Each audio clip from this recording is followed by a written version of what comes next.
Good evening. Oh, that's very nice to have a response. Thank you. I'm Karen Taylor. I am Program Director of the General Society of Mechanics and Tradesmen of the City of New York. And I'm so pleased that you all can attend both online and in person our Artisan Lecture Series this evening. For those of you who may be less familiar with the General Society, a brief introduction. The General Society of Mechanics and Tradesmen of the City of New York was founded in 1785, 237 years ago, by the skilled craftsmen of New York City, 22 in particular. So tonight, as I mentioned, tonight is part of the Artisan Lectures, and that's an ongoing tribute to our original 22 founders. However, needless to say, in 1785, there was a bit of shortage of photographers at that time. Today, our 237-year-old organization continues to serve the people of the City of New York through our educational and cultural programs. These include our Locke Museum, for those of you in person, you're welcome to visit afterwards.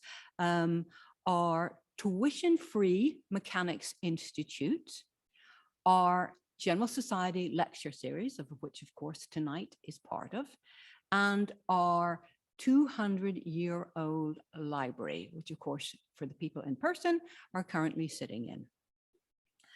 For our online audience, please feel free to submit type questions at any point during the lecture. For the in-person audience, we'll ask if you keep those questions to the end of Peter's presentation. And again, for the online audience, we ask that you use the Q&A section rather than raise your hand. It is such a pleasure for the General Society to welcome here this evening Peter Kayafas, who will present some of the captivating portraits of Coney Island that he's taken over 2 decades. And I had a sneak preview of his presentation, and I can tell you that you're in for an absolute treat. Peter is a photographer, publisher, curator, and teacher who lives in New York City, where he is the director of the Eakins Press Foundation. He is a Guggenheim Fellow from 2019, and his photographs have been widely exhibited and are in the collections of the Museum of Modern Art, the Brooklyn Museum of Art, New York Public Library, the San Francisco Museum of Modern Art, the New Orleans Museum of Art, and the Art Institute of Chicago, among others. He taught photography at Pratt Institute in Brooklyn for 20 years and is the co-chair of the board of directors of the Corporation of Yaddo. In addition to this really delightful book, Coney Island Waterdance, and I do want to mention it is available for purchase tonight, and I'm sure Peter would be happy to sign a copy for you. So in addition to this marvelous book, he's also published 4 other monographs: The Merry Cemetery of Sapanata, O Public Road, Photographs of America, Totems, and The Way West. I'm so pleased to introduce to you this evening Peter Kayafas. Thank you.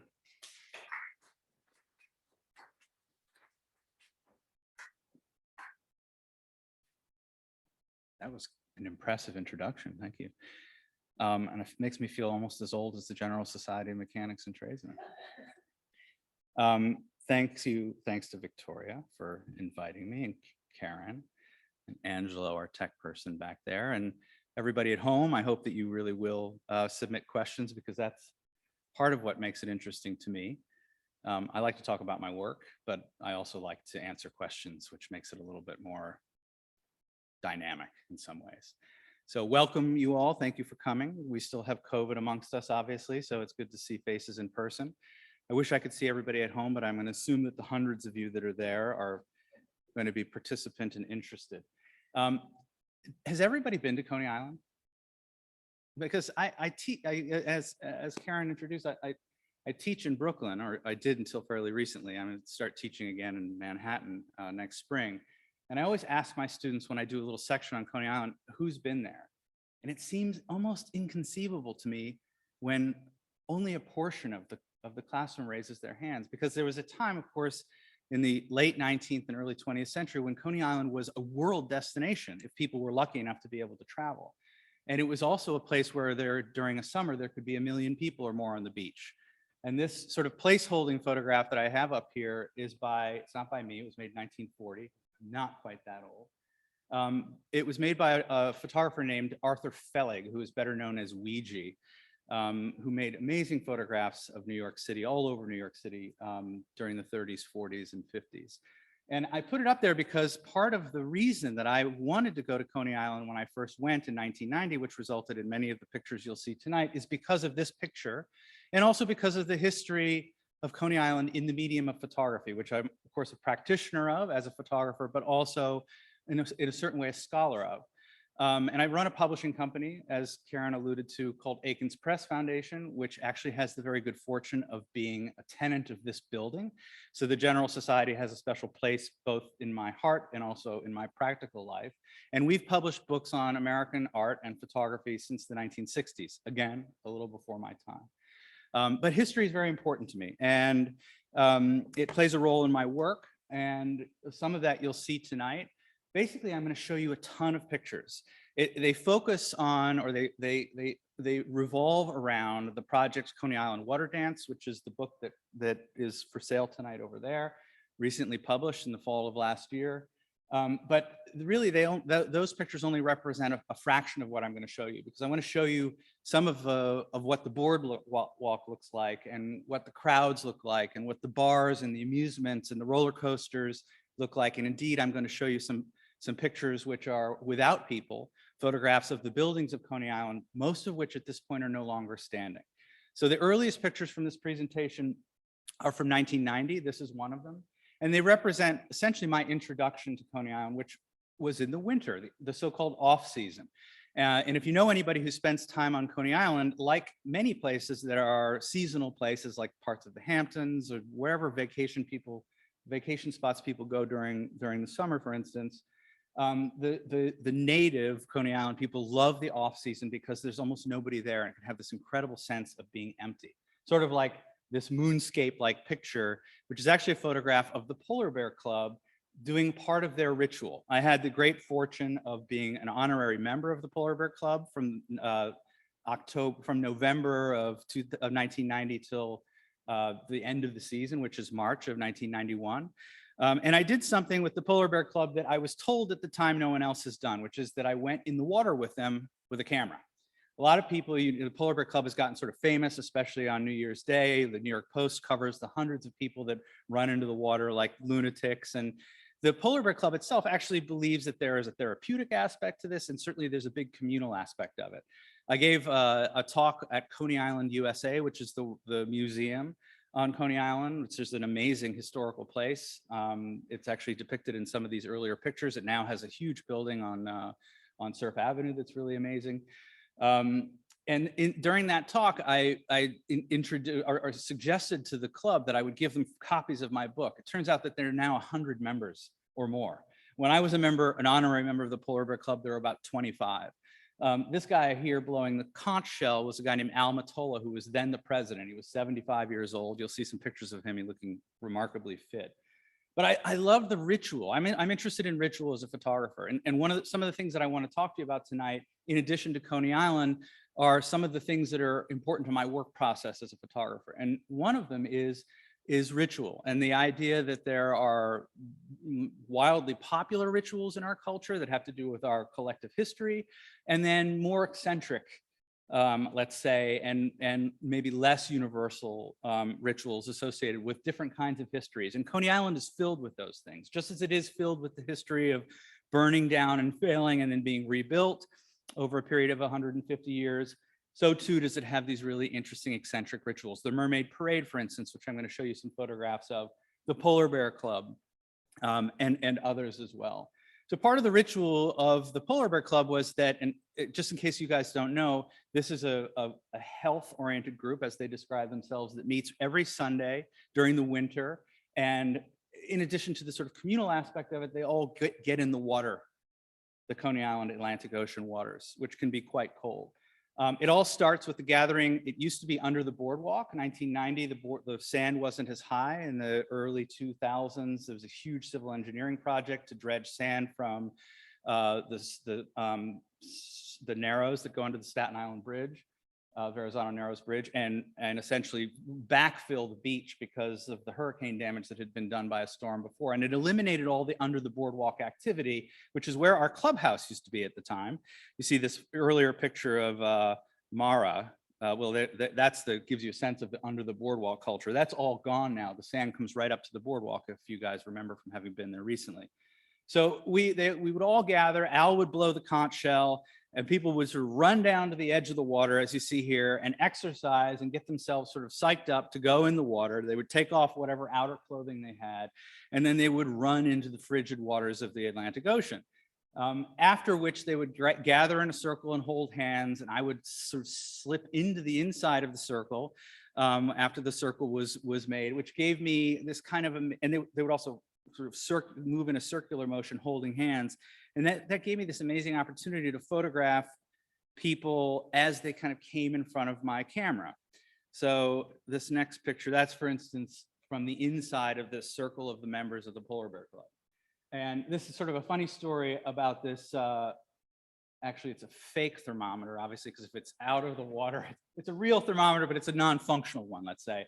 That guy holding it was a taxi driver named Bruce. I used to know all these people, which is another thing that's different from my other work, which is mostly of anonymous people, which you'll see a little bit later. But we had a Siberian guy visiting us from a club in northern Siberia, in the former Soviet Republic. And it was a particularly warm day in December when it was like 45 degrees. And everybody was really embarrassed because we wanted it to be brutally cold for the Siberian, who talked about how he had to use a chainsaw to saw through 3 feet of ice in order to jump in. And then he proceeded to swim laps out there like it was a summer day. And so Bruce dug up this old thermometer and put the water temperature on it, which was like 38 degrees or 36 degrees, just to prove that in fact it wasn't as comfortable as it might have appeared to some people. One of the things that was nice and in some ways unusual, as I suggested, about this project for me was that it was an opportunity to be a part of a community. So it happened once a week. I had this captive audience of people. From a technical point of view, it was tricky because the camera that I was using, and I still shoot film, was at the time a film camera, and it had one roll of film that I could shoot, right? Because I had to come out of the water to change the roll of film, which didn't afford me enough time to continue to photograph. So each week I only had 36 exposures to make of the Polar Bear Club, and collectively over the year I managed to come up with what I think is a pretty nice body of work of the polar bears. So the winter was my introduction, and this community of people, and like I said, the recurrent characters. That's another thing that's different in my work. I photographed the same people over and over again throughout the year, which is not often a privilege that one has as a photographer if we're working with people and on the street. But it does fit into, and it is similar to my other work to the degree that I'm much more interested in the way people look when they don't know that they're being photographed, or as in the case here, they sort of accept it. I became a member of the club. I was no longer a sort of interloper that would show up and photograph with a long lens from the beach. I was part of the club and in the water with them. So after we are in the water for 15 minutes, more than that supposedly precipitates the beginnings of hypothermia and organ failure. And in fact, last year, or the year, maybe just before COVID, somebody died who went in on New Year's Day, unfortunately, and that actually does happen. Because if people don't know what they're doing, they stay in for more than 15 or 20 minutes and they go into shock, basically. So after we come out of the water, we would stand and face the sun. Now, facing the sun also meant usually facing like 30 below wind chill, but you can also feel the sun. So the last sort of part of the sequence of pictures is people in this sort of reverential way facing the sun, facing south, because of course Coney Island's beaches face mostly south and a little bit east. That's Al, a close-up of Al, who was quite a character. And then there's this character who referred to himself as the rabbi, quite an eccentric, and there was a power struggle after Al Mottola died, actually the season after this, as I recall. And the rabbi went off and started his own club of winter swimmers, and then they competed for media, which was sort of amusing. And then there's these two guys. The guy on the right of the pictures was a guy named Ken. And without getting into the details of it, I will say that he at the time was a porn star of sorts, and he would bring in magazines with his pictures in it, which was kind of amusing to see people like Mary, who was quite a bit older, looking at. And this is Mary and Elizabeth. Elizabeth was, as I recall, either Hungarian or Czechoslovakian. She had steely steely blue eyes. This is Al Mottola, our club president, with the guy who was from Siberia. The guy on the right there. So that was my introduction to Coney Island, but what an eccentric, in many ways, introduction to Coney Island, because of course, what we're more familiar with if we live in New York or have visited Coney Island is summertime in the water. And so I went back after the polar bear experience, which, like I said, involved me in the community, but also piqued my interest in what water does to people.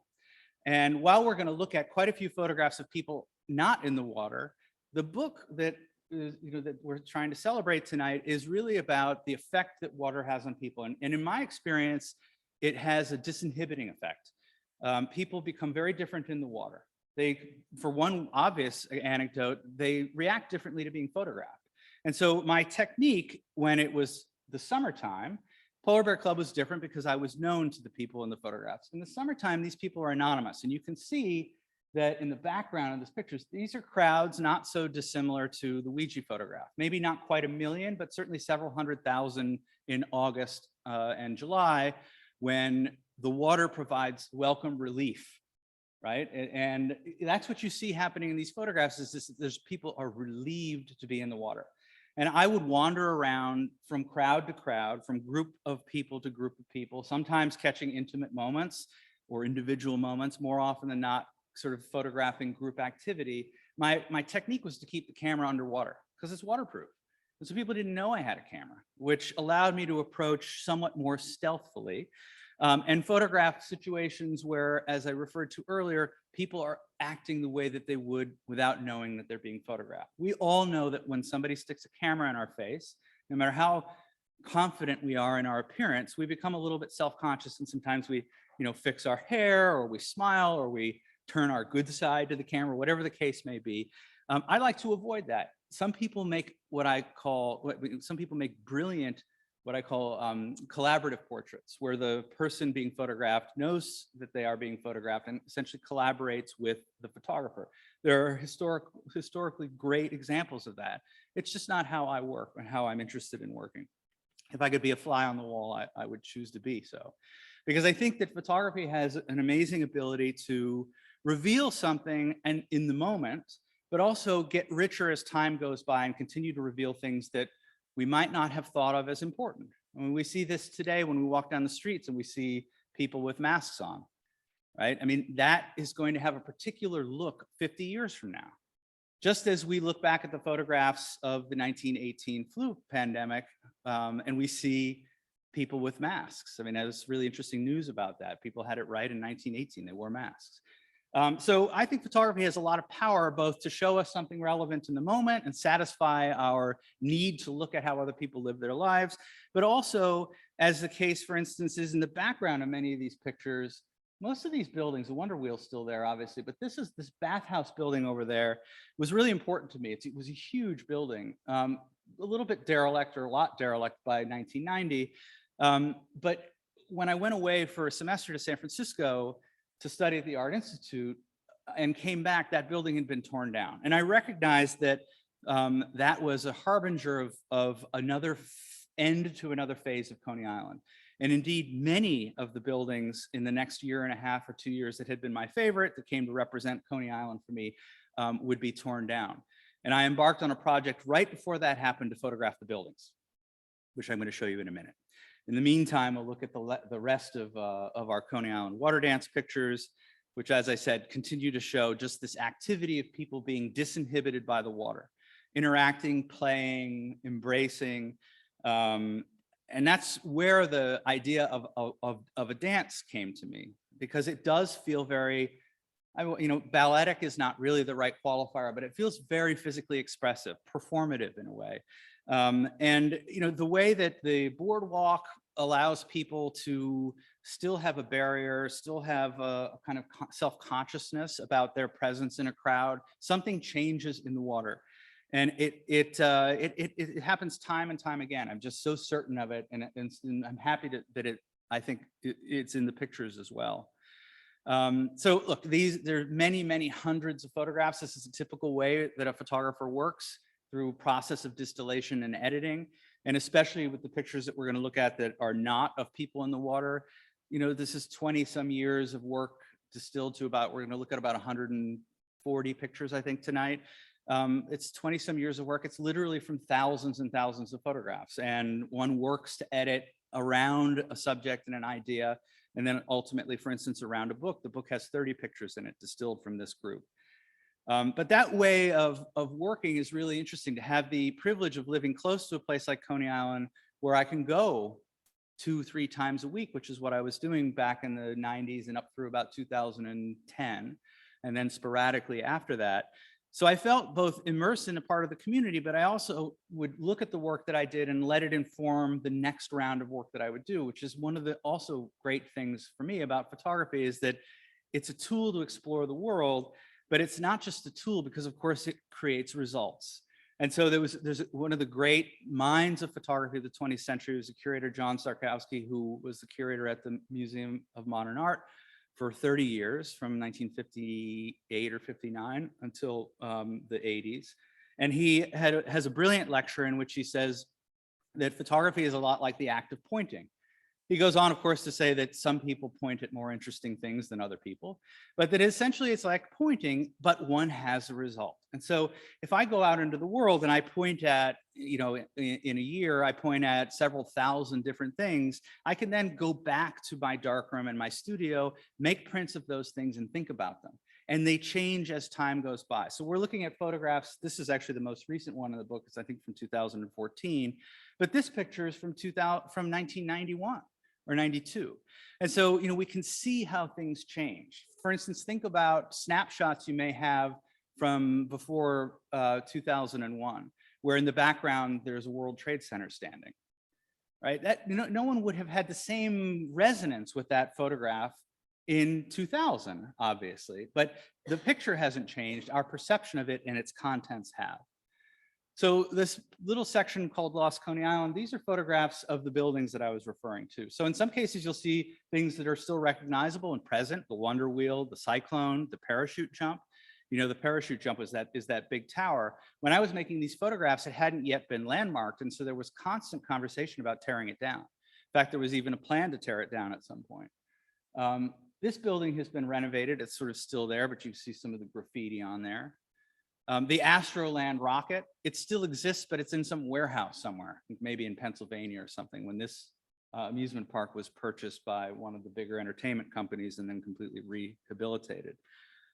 Atlantis is now gone. This was a great old bar on the boardwalk, but I mean, just the history on the facade of it, the layers of graffiti, those old lights that had those screw-in light bulbs that used to operate when it was still functional. This is the bar and candy shop that was at the old Stillwell Avenue subway station, which is completely gone and renovated. The carousel is still there. So the way that I made these photographs is with what's called a view camera, which is a large format. Forgive me for those of you who already know all this stuff, but it's a camera that requires a tripod and a longish exposure and a dark cloth, and you focus on ground glass upside down and backward. It's a much more engaged and contemplative process than the sort of instantaneous 35 millimeter, 500th or 1,000th of a second pictures that are the Waterdance pictures. So I would bring my tripod out there and I would leave Manhattan. I was in college at this point. I was living in the East Village, and I would take the hour, 15-minute train ride on Saturday or Sunday and try to get there at 6 or 7 in the morning, because I knew that there wouldn't be people, and I didn't want people in the pictures of the buildings. So it's pretty hard to get a photograph of the Cyclone without people around it, especially in the summertime. So the only way really to do that was early in the morning on a weekday or even a weekend. the hellhole. I mean, some of the things in Coney Island are sort of so amazingly like unpolitically correct. You're going to see some pictures that a little bit later on that there's nothing really hardcore, but some of them aren't for the faint of heart. There used to be an amusement, for instance, it was just like a facade with a counter, and then it had like 4 toilet seats, and you'd win some cheap thing if you threw the ball through the toilet seat, and it was called the shit house. I mean, that was like the old school Coney Island. It was like, you know, self-made, kind of eccentric, you know, and maybe a little deviant. And I think that's embedded in a lot of the pictures and a lot of the activities, and certainly some of the buildings and the history of what the place looked like and the infrastructure of it. So, you know, it's important for me also in my process to show a little bit like, we might think of it as the stage, right? What's the set? Where is the activity happening? So I really was important to me and a little bit tedious, but important to me to make these photographs of the Coney Island buildings before they were gone. And there's such a long history of the buildings being gone. I mean, Coney Island has had at least 2 major fires that have burned almost everything in Coney Island. And it looks totally different today than it did, you know, even 15 years ago, certainly, well, 10 years ago, but certainly 15 years ago. The Thunderbolt is gone. This was a great old roller coaster, very similar to the Cyclone. There was a house under the Thunderbolt that a guy lived in. And there was a chain link fence around the whole yard. And it was at some point owned by one person.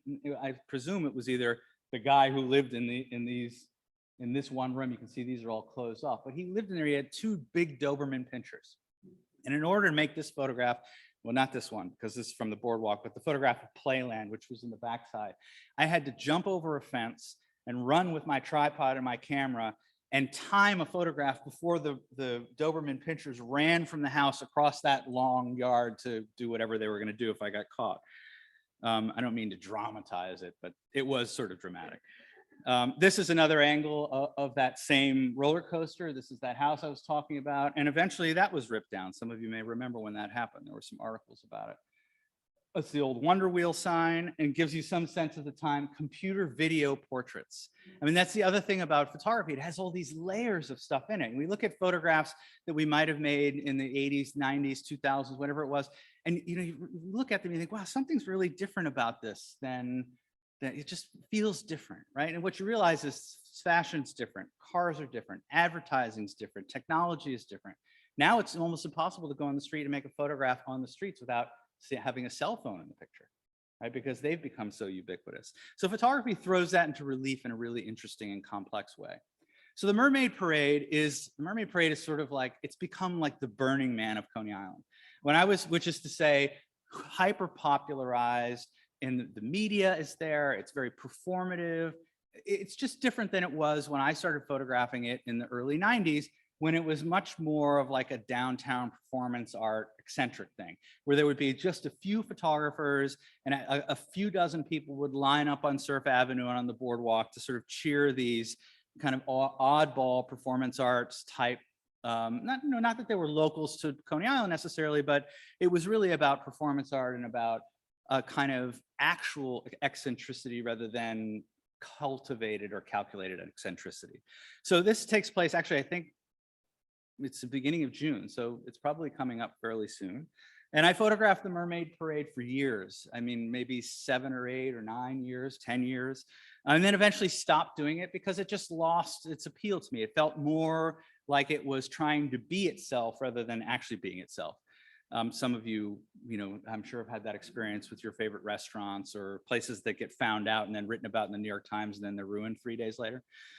But at the time, it was really an important component to my experience in Coney Island because it really was this once a year thing that celebrated, vaguely with the idea of mermaids and Neptunes as caricatures, but it also allowed for an opportunity for the community to get together. One of the things that I have treasured in my work process is the ability to use spectacle and event as cover to be a photographer. If anybody's ever tried to photograph on the streets, you know that it's kind of hard to see somebody on the street that you're interested in and go up and make a photograph of them without it becoming a problem. right? Whether it's a problem where you say, hey, can I take your picture? And then it's a different picture than you want, or not saying, hey, can I take your picture? And then you have a confrontation because not everybody likes to have their photograph made without permission.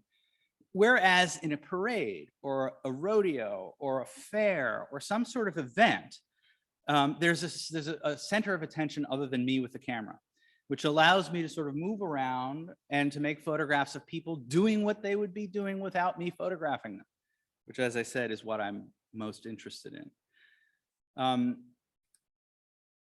Obviously, the people on Coney Island are characters, right? And many of them pride themselves on that. I met so many fascinating people. I'll just share some anecdotes while we're going through some of these pictures. There was a guy who used to push a cart on the boardwalk.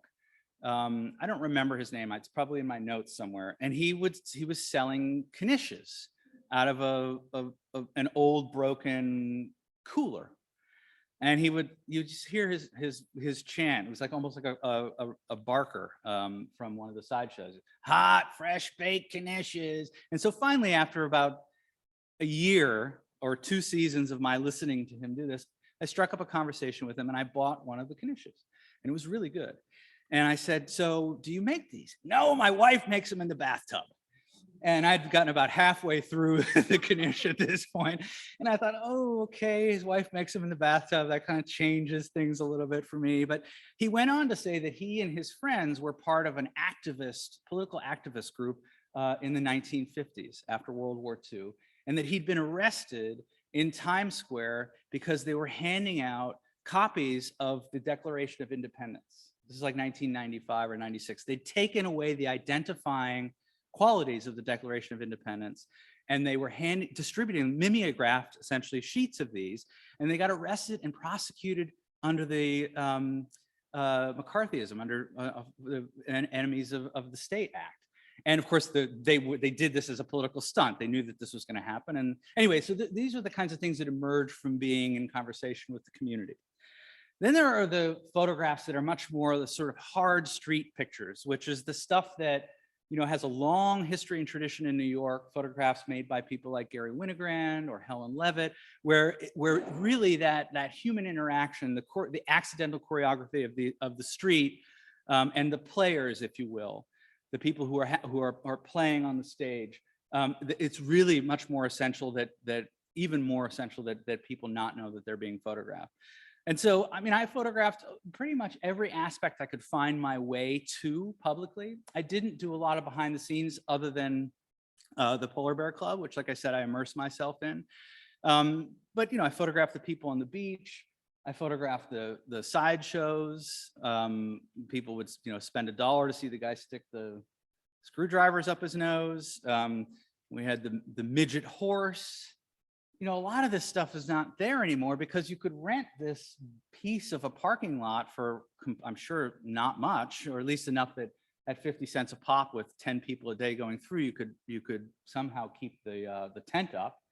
A two-headed baby, and do you go anywhere where you see a two-headed baby advertised anymore? And they had a two-headed baby in a jar. I mean, this Coney Island is a very different place now than it used to be. One of the other things that I loved doing, which was also not so easy to do, is I would sneak my camera onto the cyclone, which meant I had to kind of stick it down my shirt so that the people who were checking you in couldn't see it. And then, of course, when the cyclone was running, especially before the big drop, I would turn around and photograph the people behind me. And that made for some, I thought, at least really fun pictures. If anybody's ever been on the cyclone, it's a violent experience. It's literally, it's like being banged around in a wooden box. So I would wrap the camera around my hand 4 or 5 times so that it wouldn't fly out on the turns.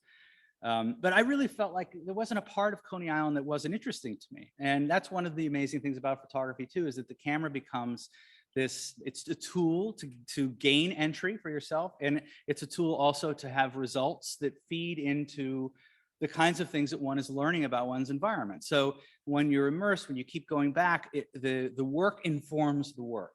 And it's one of the most interesting and, to me, exciting and productive kind of closed circles of learning and self-education. And by that, I don't mean in a vacuum. I just mean I don't have to relinquish any control. I have a darkroom. I've always had a darkroom. I develop my own film. I make my own prints. I edit my own work. I have goals of finishing work, whether it's a book or an exhibition. And then when it's done, it's done. But I have the results of the pictures and of the thinking that goes into editing that work, which changes the way I see the world, and it changes the way that I look at and think about people.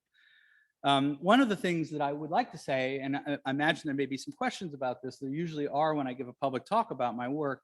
One of the things that I'd like to say about photographing people is that for me, it's an act of respect. It's an embrace, right? There are photographers for whom that's not the case. I don't need to name names. I used to, but I'm older now.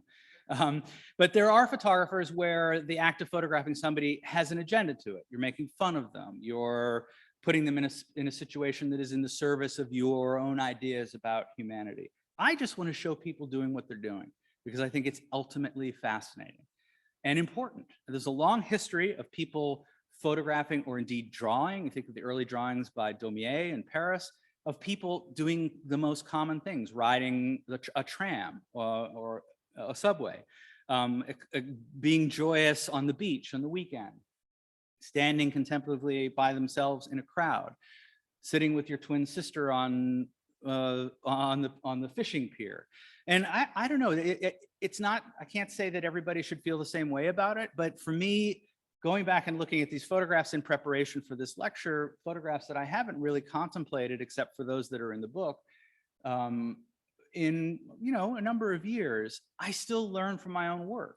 And the ability to be able to look at something that you've done and recognize both authorship in it, but also that there's something much bigger about it than me alone, because it's about history, it's about time, it's about the photographs, about the people who are depicted in the photographs. There's just something infinitely rich about that. I like to say to my students that one of the most powerful things about a photograph, especially one that is made by somebody who thinks about photography, who is engaged in the medium and the history, and doesn't just do it as a fun social media exchange thing. And I don't mean to discount that altogether. There are amazing photographs made that are just for social media exchange. But if you think about the great practitioners of photography who have some skill in using it as a way to look at society, those photographs, one has to remember, the moment that the picture was made, everything else changes except the picture. It is an artificial freezing of time. Okay, we don't exist in our lives in 500ths of a second strung together, nor do we exist in a rectangle. So photography is obviously doing something unnatural, but it is also doing something incredibly resonant with our human experience. Imagine, I made this photograph in 1992 or 3. I mean, I don't know who she is, where she is. Everything in the background is gone. That picture stayed the same. Nothing's changed about it except its capacity as a vessel to be interpreted differently by us, right? Like I said, a picture with the World Trade Center in the background is going to have different resonance for us after 2001 than it did before. The picture isn't any different. And that's powerful, I think, because it means that pictures can continue to, the meaning of pictures can continue to evolve and change as we do, as individuals, as a society, as culture, apropos or in relationship to them. So, I'm into photography for the long game. Most of my projects, I just published a book 2 years ago of photographs that evolved out of 12 years of work in the West, in the Plains States, where I'd photographed rodeos and fairs and abandoned buildings, and a similar kind of approach to Coney Island, where I wanted to photograph pretty much everything that I saw that was of interest to me. But that was a 12-year-long project that resulted in a book with 60-some pictures in it.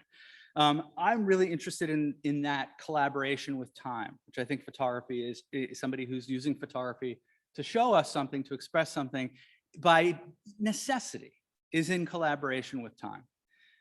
And what more rich place, I say this mostly rhetorically, I should probably just say one of the richest places that I have experienced that has that relationship, complex, synergistic, negative, positive, however you want to put it, with time and history, is Coney Island. And the other thing about Coney Island, this is a sort of part of it that I can't really fully explain. And it's not just, I don't think, because the photographs are in black and white. It's very hard to figure out when the photographs were made. Because, you know, even though there, in some cases, there are clothes or cars or advertisements for video stills, et cetera, when there's an absence of that kind of stuff, it could almost be the 1930s or the 40s. And I think that tells us something also. I'm not an anthropologist, so I don't want to get into the details of what exactly it tells us. That's for somebody else. But I know that the material that occurs in a photograph almost accidentally, let's say, is as rich as what is intentional. So there's another great photographer, Lee Friedlander, whom I've had the privilege to work a lot with, publishing books of his, has a very famous statement about photography. And essentially he says photography is a very generous medium.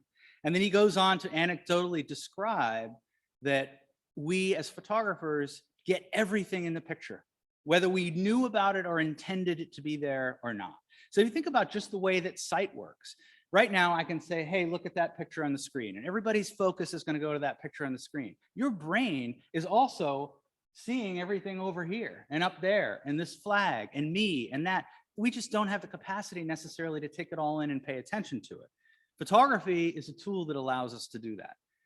And as we become better at making photographs with a lot of practice, we intuit a bigger, broader picture than just the centralized subject of a picture. One of the things that I talk to my students about is, if you are walking down the street and you're trying to make street photography, one of the techniques is, people say, well, what do I take a picture of? And I say, well, look for something that's interesting to you, a person, a situation, and then try to wait for something else to happen. Right, so somebody's walking down the street, you think, wow, that person is really fascinating looking. They're a block away. As they get closer, I'm going to take a picture of them. And wow, that shadow of light, the shadow from the sun reflecting off the building is right there. I'm going to kind of wait until they get there, and then I'm going to make a photograph and hope that something comes together of it. Well, what you might not have been able to anticipate is the pigeon flying through the picture at the 500th of a second that you take the picture. And then you go home and you develop your film, and you've got that person.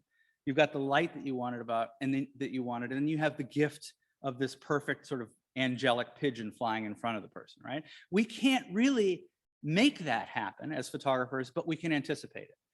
And I find that happens a lot on Coney Island. It happens in places where there's a lot of activity, where there's a lot of busyness. And then, of course, there are the quieter pictures as well, the people who work behind the scenes. This was a guy who every day was at this hot dog stand that was in Ruby's bar. I have a picture of Ruby's a little bit later on.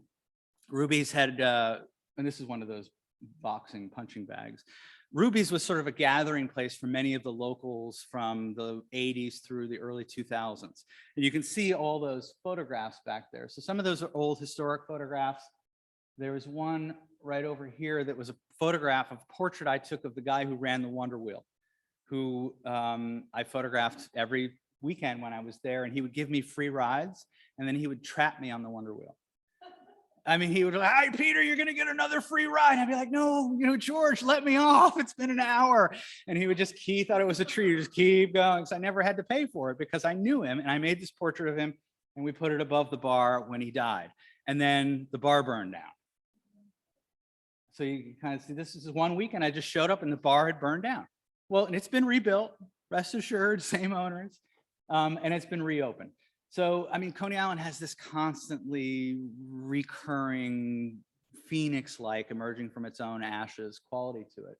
And that in its relationship to time and photography really makes it one of the richest places that I've photographed. And I photographed lots of places all over the world and certainly all over this country. I have spent 30 years photographing very intensely for at least a month every year since 1990, some part of the United States. I've been in every state fairly extensively, except for Alaska, which is another story.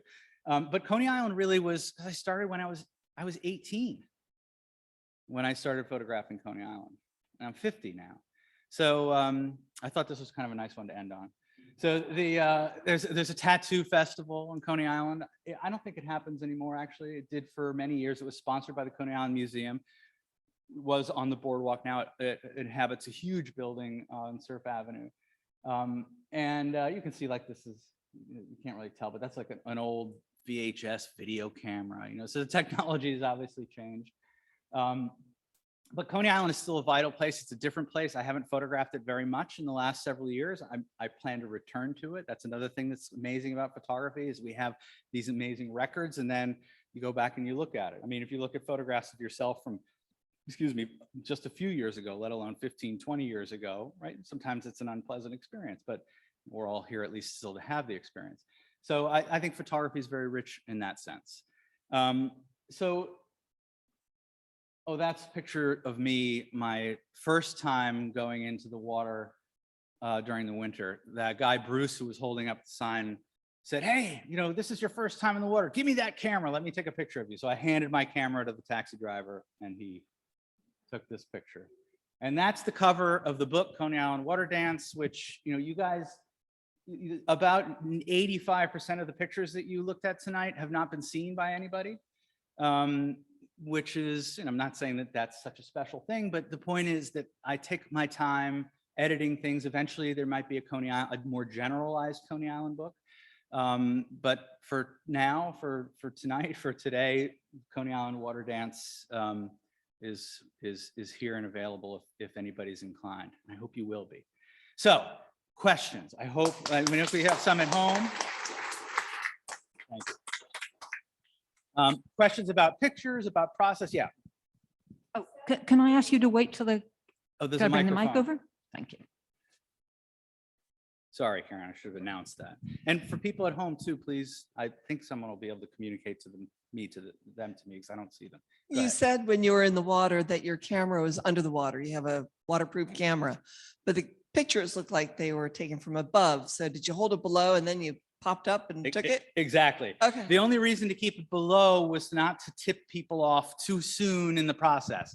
So if I'm moving in the water, you can't really move very quickly. I mean, I can move like this quickly, but I can't shuffle towards someone quickly. So I'd sort of, make my way with the camera underwater, and then I pull it out. And some people say, well, what did people say when you photographed them? And it was kind of a surprise to me because I was always a little concerned. I'm always ready to explain what I'm doing if people ask, and sometimes people do.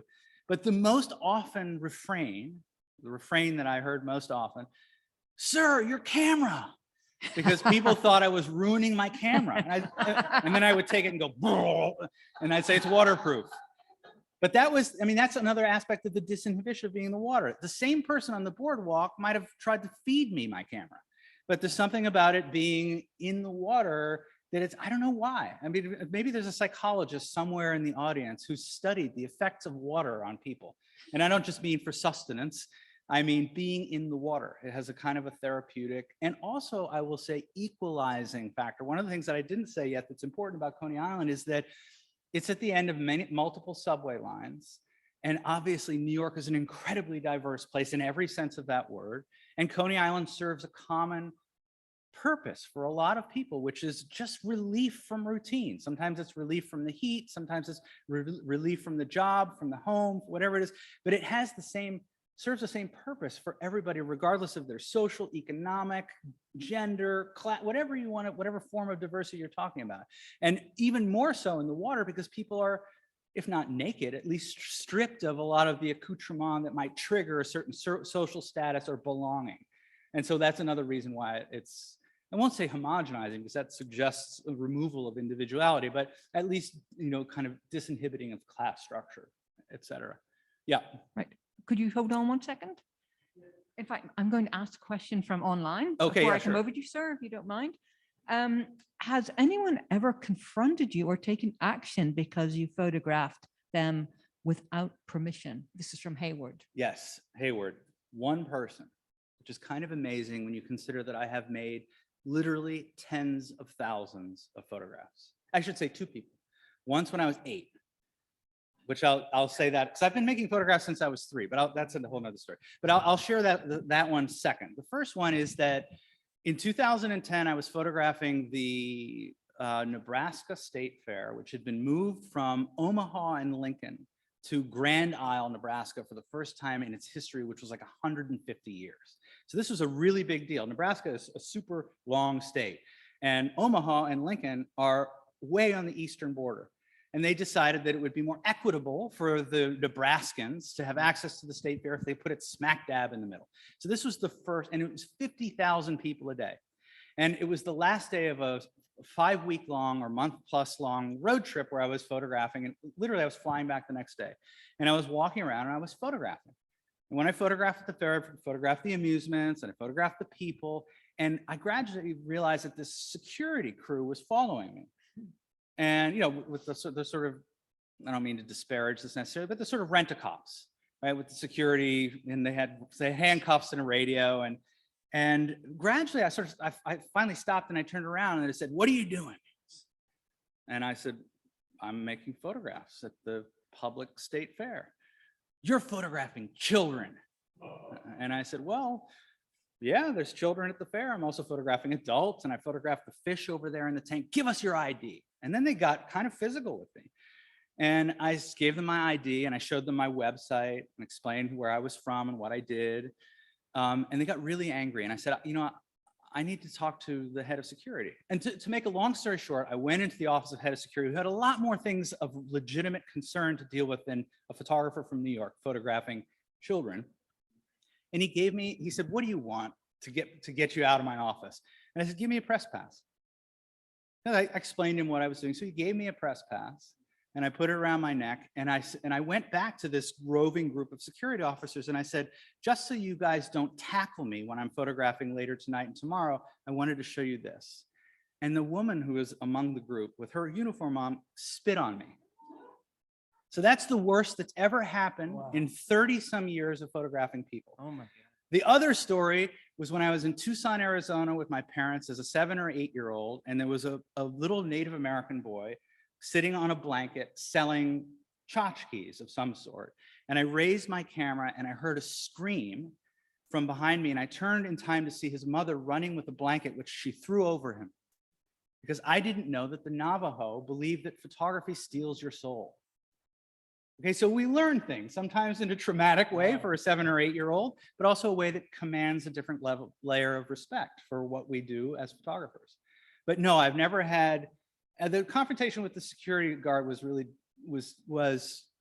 upsetting because it suggested that we'd entered a different phase in our society, which clearly we had, right? But it was 2010, and the idea that people in Nebraska could somehow see perversion in what I was doing was upsetting to me. But that, you know, I haven't had anybody punch me. I haven't had anybody, you know, threaten me. I've had plenty of people say, "Hey, what are you doing? Why are you taking my photograph?" And I usually explain, because I think you look amazing. And I think that what you're doing is important. And that's what I do, is pay attention to what other people do that I think is important. And I apologize if it upsets you. More often than not, they're like, "Oh, can I see it?" And then I show them the back of my film camera, and they sort of back up because they think there's something wrong with me. I'm weird because I don't have a digital camera that can show them the picture on the back. You had a question back there.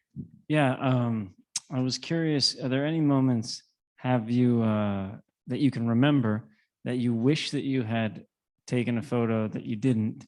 Any things that have stuck with you that you just like, "I really wish I had taken that photo, but I don't have it"? Yeah, that's a really good question. And there's been a lot of thought and even some really good essays and projects around the photographs not taken. And sometimes that's intentional. Sometimes people realize that making a photograph at a particular time is not the right thing to be doing because it actually can do harm to the people who might be in front of the camera. I know that that's not exactly what your question is. The answer is, I think that more often than that experience, which I don't think I've ever really had, because I carry a camera with me everywhere. I mean, I left it upstairs in my office, so I can't take a picture of you with it right now, but I always have a camera. And so it's not really likely that I wouldn't be able to take a photograph of it. But what more often than not happens is that I don't like the picture I took of it, right? I mean, we're talking about a 500th or a 1,000th of a second. Right. You don't necessarily get exactly what you want. But the opposite of that works too. So that's why, for instance, and this is maybe a little too granular for this context, but I really try to wait 6 months or more after I've made photographs before I print them and think about them. Because the experience of having made the photographs usually affects my ability to see them as photographs. And nobody else has that experience, so it becomes almost irrelevant. And so it's harder to see them as photographs until a certain amount of time goes in between the experience of having made them. So more often than not, especially like if I went to, I don't know, if I went to something that I was really excited about. Let's say I went to there's this rodeo in Okmulgee, Oklahoma. It's just had its 60th anniversary. It's all black rodeo. And it's recognized by the PBR. It's like a 3-day celebration. And then like the rodeo is a fairly small part of it. And every aspect of this was amazing to me. Now I shoot film. And so I don't see anything, they're latent image. I don't see anything until, in some cases, weeks later when I'm back in the city, or a month later. And, so I'm always a little bit concerned like that my shutter's broken. Now I use the same camera, so I know it almost like an extension of me. So I know it's unlikely that would be the case. But and I make so many photographs that there's something there that's going to be interesting and satisfying to me. It's just often not the thing I thought, right? So I guess more often than wishing I made a photograph, I wish I made a photograph that better represents what was so exciting to me about a situation. But like I said, the other part of that is true, which is sometimes the most exciting photographs are like, I can't even believe that came out the way that it did, because I mean, it's very rare I don't remember making a photograph, but I certainly, as is often the case with these pictures I'm describing, don't remember the situation as being something that was going to yield a picture I was really excited about. So you have to be open to both parts of it, being disappointed and also being pleasantly surprised. Because if we stop letting ourselves be surprised by our exploration, we've stopped exploring. Wow, so yeah. Oh, I think you need to wait for the microphone. Unless, is there another one online? Should we go back? We have a few questions online, but I'll ask them one at a time. You talked about the use of your tripod, and so this person wonders online, have you given into digital at all, or you're still doing black and white? Do you ever use a digital? Okay.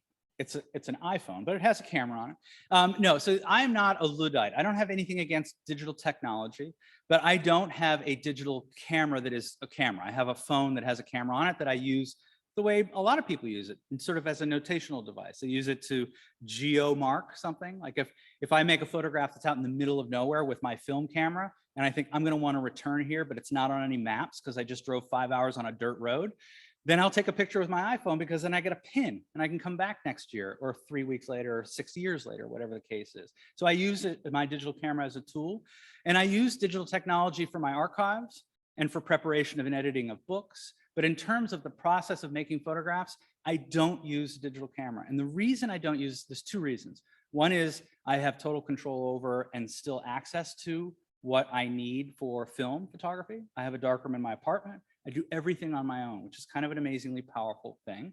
You can do that to a certain degree with digital photography as well. But the main reason, which I've already sort of alluded to jokingly, is that I don't get preoccupied with what I'm doing while I do it. We all know, even if you're the most disciplined person in the world, if you have a screen on the device with which you are taking the picture, to look at that picture, you will do it. And more often than not, if I am looking at the picture on the back of the camera, I've stopped looking at the world and I've just missed the picture that I should be taking. So that's my reasoning for not using a digital camera. I don't want to see what I'm doing while I'm doing it. I want to be engaged in the moment and use the tool like a tennis player uses a tennis racket.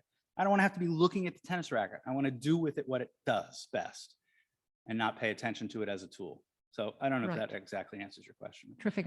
Victor, I'll just go to this lady.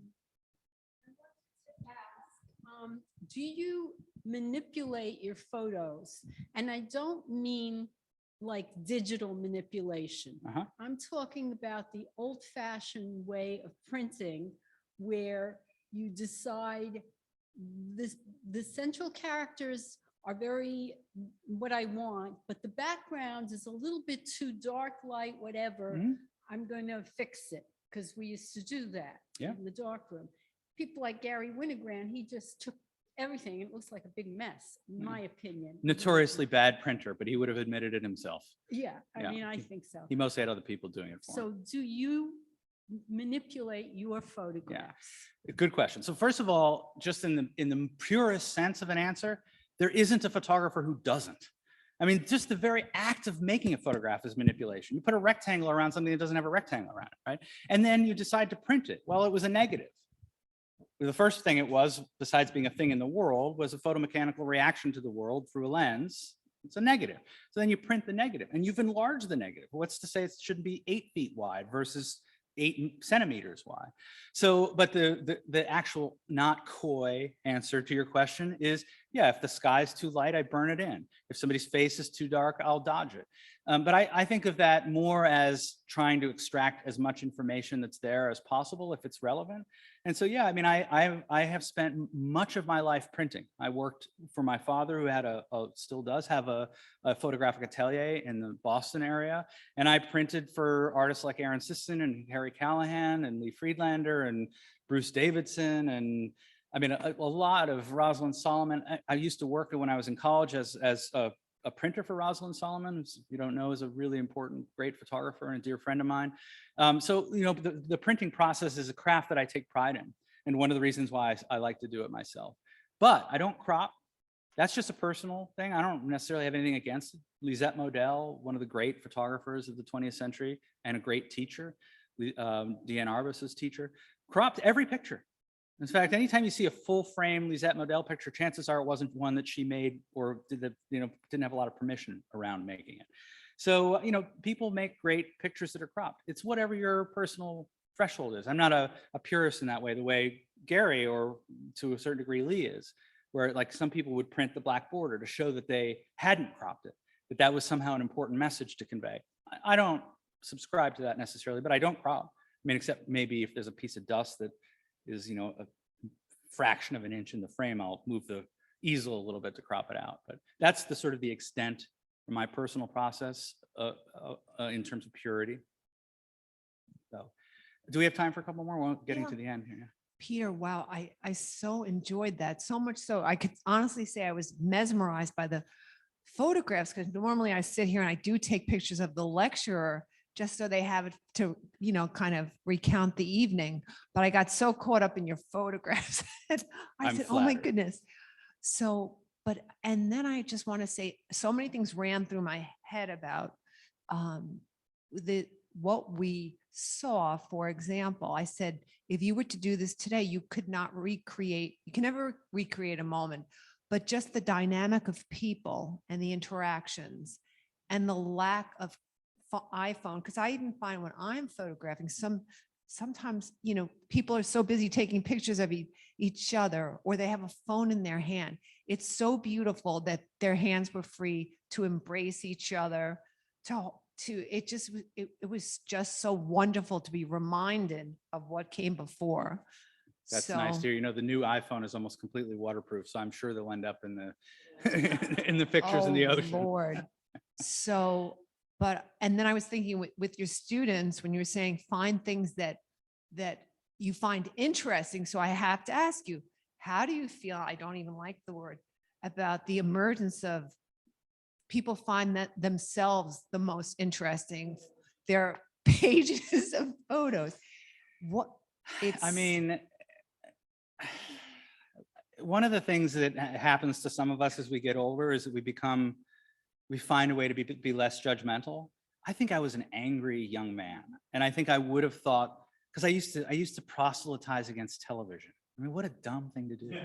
But I think, oh, I think that comes from my father. My brother and I would watch like cartoons, and he would come in and he would stick his finger in our ear and he'd say, your brain is turning to shit and running out of your ear because you're watching too much television. I mean, I guess maybe that's part of it, but I was really critical of how people spent their time. It's none of my business.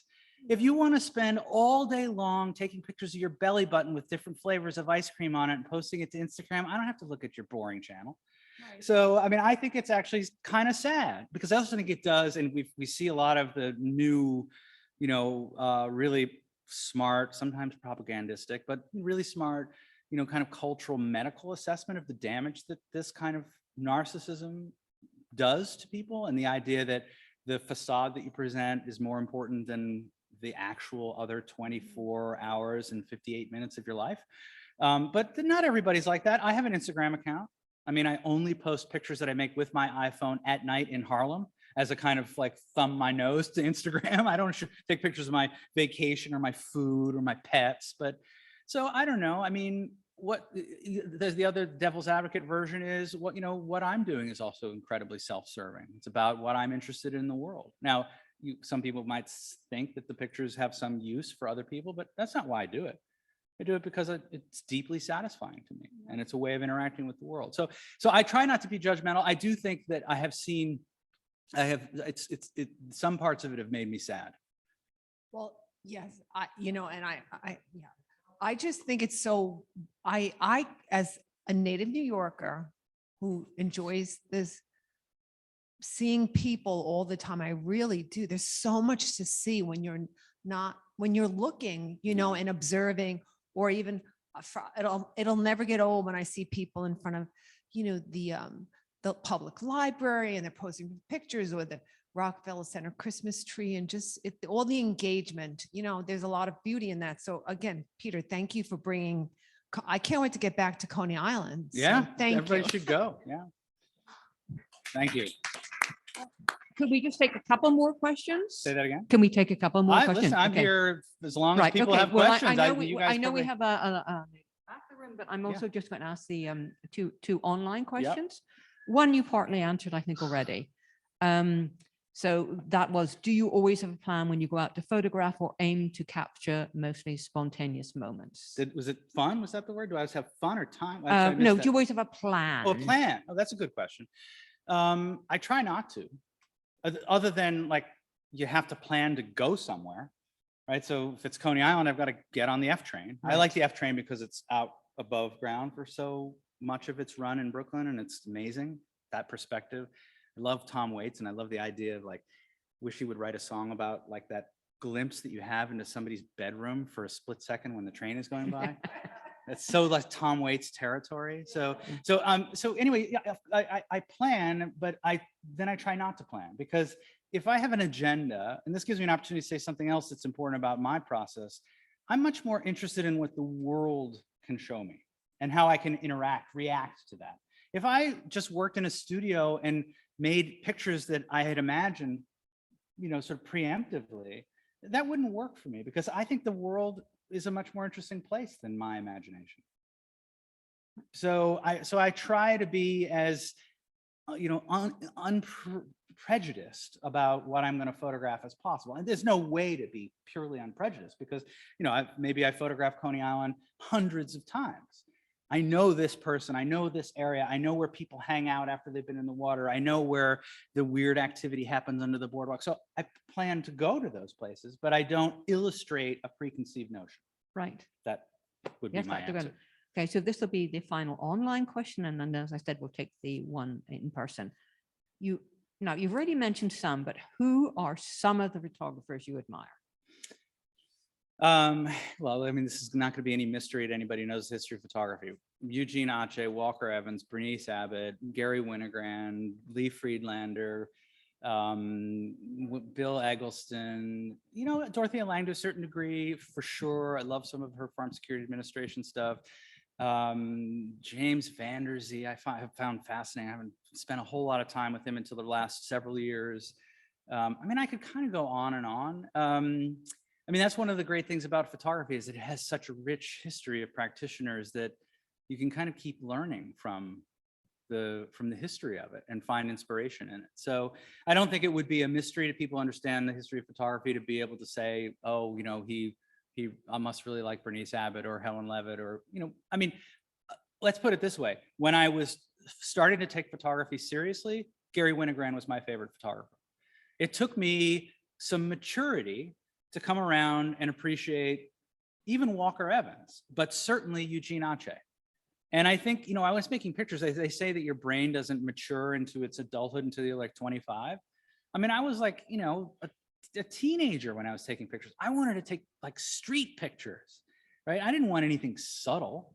My first project in New York was social conflict. It was like days, you'll remember this, of like Yusuf Hawkins and, in the squatting and violent retaking of Tompkins Square Park. I mean, there was fighting on the streets. I photographed the Nation of Islam on 42nd Street, and, in the fights that the Johns would get in with the pimps for the prostitutes that were like daytime. And, that was what I wanted. Now, I don't really photograph that kind of thing anymore. I'm much more influenced by, partially because it's harder to find, but also because I'm much more influenced by the subtlety and the maybe more nuanced thinking that happens in photographers, the work of photographers like Ache and Walker Evans. But for sure, I came to New York to photograph on the street, and largely because I wanted to do some version of what I had seen of what Gary Winogrand had done. And then, like any influence, it's good to admit it and then move on from it. So that's a long answer to that question. We have one in the room, you said? Yeah. Thank you for sharing your practice with us today and giving us so much insight. I have a rather general question about photography, which I think you just also introduced wonderfully with that answer of that previous question. I'm working also in the arts and culture, and I was always wondering why there are so many male photographers who are, willing or interested and so ambitious and engaged in documenting the world. A lot of female photographers who made it into kind of art history or are often rather like self portraying or, kind of like more silent, more like, in private, let's say, areas of life active. And so I would like to hear your thoughts on, or the theory on this question. Boy, that's such a complicated, loaded question with an even more complicated kind of a set of answers. I don't think there's one answer. I mean, maybe the first way to answer that is that I don't like most photographers. So if we're going to speak in generalizations, and if the male personality that I think you referred to is part of some stereotype about types of photographers, then I would say that, aspects of the presumption of the importance of what somebody's doing are problematic. But I would also say I'm much more interested in the exceptions. And, while you were saying what you were saying about women photographers, half a dozen popped into my head that do exactly the opposite. You think of somebody like Helen Levitt. I mean, I had the privilege of meeting Helen Levitt. She was literally like 4'10", or I should actually know. She's like 5-something tall. She was a force of nature. And the photographs that she made of people on the street, just if you don't know Helen Levitt's work, go look at a book called A Way of Seeing, where she photographed children playing on the streets of New York and on the Lower East Side and somewhat up in Harlem. Deanne Arbus, arguably her work is about herself as it is projected upon her subjects, but whose isn't? And so I guess, I like to think that you can perceive in a person's work the level of sensitivity that they bring to the subject that they're photographing. And whether that is a masculine, a feminine, or a non-binary trait, I think is to be discussed. And I think probably, as what you're describing, what you're referring to, has as much to do with the people who write history as it does with an actual fact, right? And as we know, history has largely been written by a certain type of person, and they usually look a lot like me, alas. So I think that things that complicate that are really interesting. And so, the first way to complicate it is to do something like what you did, which is say, it looks like male photographers do this kind of thing and female photographers do this kind of thing. Why is that? Is it because that's a fact that is proportionate to photographers? Or is it because what we see has been presented to us by a certain group of people and type of people? I want to leave that as an interrogative, because my personal opinion is that I know exceptions to what you just described as much as I do things that reinforce that kind of stereotype, just as with every stereotype and preconception, right? So I don't mean to, I don't want to deflect or cop out, but I think it's a really interesting and complex question. But I would also say that even the fact that your question is posed in a binary way says something about what we know about practitioners of the medium and more about what we don't know. Okay, thank you, everyone. And thanks for the really good questions. I appreciate it. It makes it interesting to me. And the books are $25. Let's sell out. Yeah. They make a great gift. Yeah. Anyway, I'm not a great salesperson, but they're over there. Thank you Right. to our friend Yes. for selling them. Thank you, Peter. Thank you so much. Thank you. To find out about your process, to celebrate Coney Island in that way, Mhm. and your eloquence. It was thought-provoking, well, I think we'll all look in photography in another way. So thank you so much My for pleasure. sharing your expertise with our audience. I want to make a little presentation to you. Oh, As you know, there's a little flaw in this, but Thank you. Make my it all poster. the more precious, hopefully. Much Right, appreciated. And Thank I also want to remind also our Do you want to get on the online camera? audience, because I'm told I did not put this in front of the camera. There we go. That's kind of better. Yes. Is that better, Angelo? Great. I just want to remind you that you can also purchase that online. I will send out the online link when I send out the video link. But again, Peter, thank you so much. And this, of course, is available for the in-person audience now. And Victoria, would you like to say a few words? Just Karen always takes all of my words. Ditto to all of her wonderful comments as always. And Peter, we look forward to showcasing your next work. Thank you so much. That was absolutely wonderful. Thank you. And thanks to everyone at home. At home. I Thank don't you. think I'm on screen. Thank you for Thank your good you. questions. Okay. Bye-bye. Yeah. Thank you all for coming this evening. Thank you to our online audience as well. Just to mention our next lecture, June the 7th, in the Founder's Footsteps, Landmarks of the American Revolution with Adam Van Doren.